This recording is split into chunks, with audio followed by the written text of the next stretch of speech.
All right. Good morning, everybody. Joe Van Doren here. Oh, my word popped up. I switched things around. Oh, my goodness. Okay. So I am so happy to be here with you today. And obviously, you can see that the word that came up today for us, the virtue that we're going to focus on today, is independence. So let's look at this and let's just talk about it a little bit. Independence is confident self reliance. We have the courage to see reality with our own eyes and not through the eyes of others. We dare to be our true selves. We make decisions without undue influence from others. We responsibly care for ourselves. We enjoy intimacy without enmeshment. We do not depend on another to define our value or lose ourselves to love. We bring ourselves fully to a relationship, yet honor the boundaries that protect each other's dignity. We stand on our own holy ground. So many times I see that's a great description, isn't it? And so many times we hear parents talking about wanting their children to make sure that they grow up to be independent. What they really mean is make sure that they grow up and they're not sleeping on their couch, right? So, but independence goes so much further than that, and it's something that each one of us needs to really take seriously with ourselves. And today I was thinking about this independence, and especially in line with, not allowing the view of others or the need to please others to drive our own decision making and what's best for us. So I believe that each one of us has an inner source. We have this conscience. We have this uh, thing inside of us that really tells us who we are and who we are as our best self. And yet, many times, in our desire to please other people, in our desire to go along with the crowd, let's say, we lose sight of that and we lose sight of our own value because we're dependent on something from the outside to make us feel valuable. I know it's something that I know I've done this in the past. I've made decisions and choices based on what other people think. Sometimes when I hear myself say, I don't know, it's really, I don't know what you think, and what am I supposed to say, right? So instead of just being honest and saying, this is exactly how I feel. And so the thing that I'm going to focus on today and is this independence, this self-reliance, the ability to look inside of ourselves and see what is best for us, to make decisions not influenced by society or media or our closest intimate relationships, but what is best for us.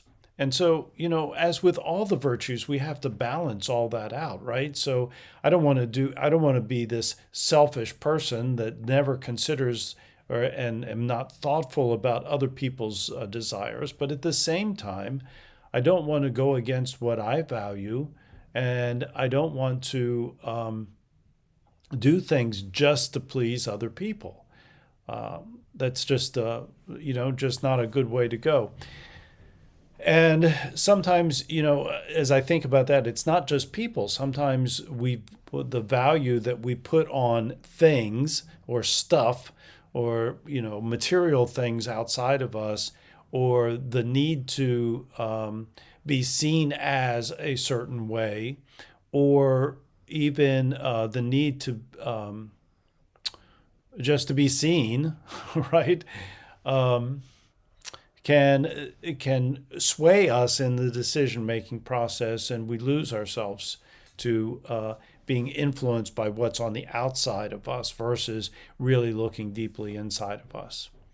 So independence is really all about looking inside ourselves and seeing our true selves and living by that. Now, having said that, I think this is where the four C's come in so well, both individually and as a family unit. And that is that first C of clarity. We must define who we are. We must define what it is that we value, and what we value in all different aspects of our life. What is our work ethic? What do we value with work? What do we value in our spirituality?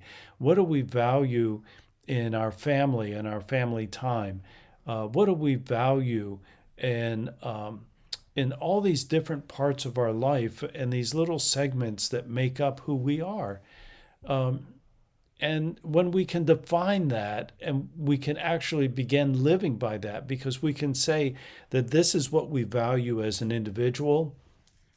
And when you work together as a family, this is what we value as a family. And this is how we make choices. And this is how we live our life.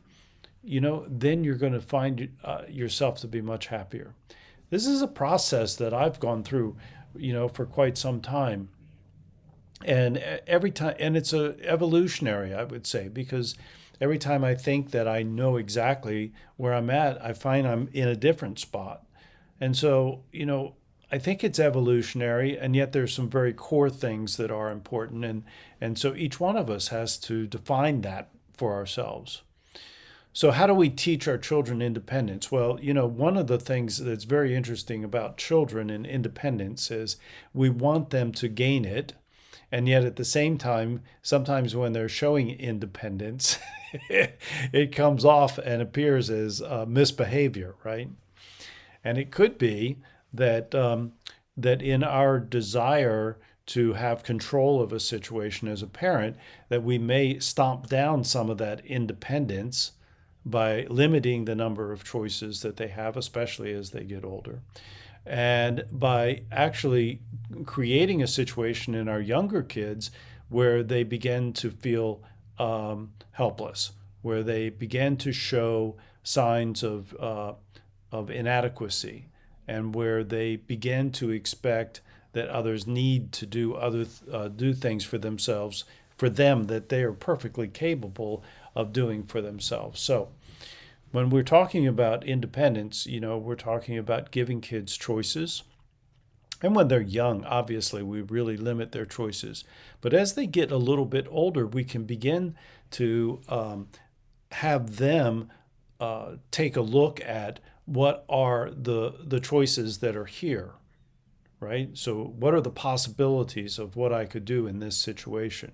So let's say, for example, a child's got bad grades at school. What are some of the things that I can do to improve that grade, right? Let them make that list and let them choose what it is that they want to do and how they want to approach it. Now, that doesn't mean that you're completely hands off as a parent. It means that you're going to be there as a coach and as a mentor, and you're going to be there to role play with them and help them fulfill the decision that they came to. Now they're learning independence. They're learning that they have the responsibility to take care of the issues and problems and challenges that are theirs. And they're also learning that they can look at and see what it is that they value the most.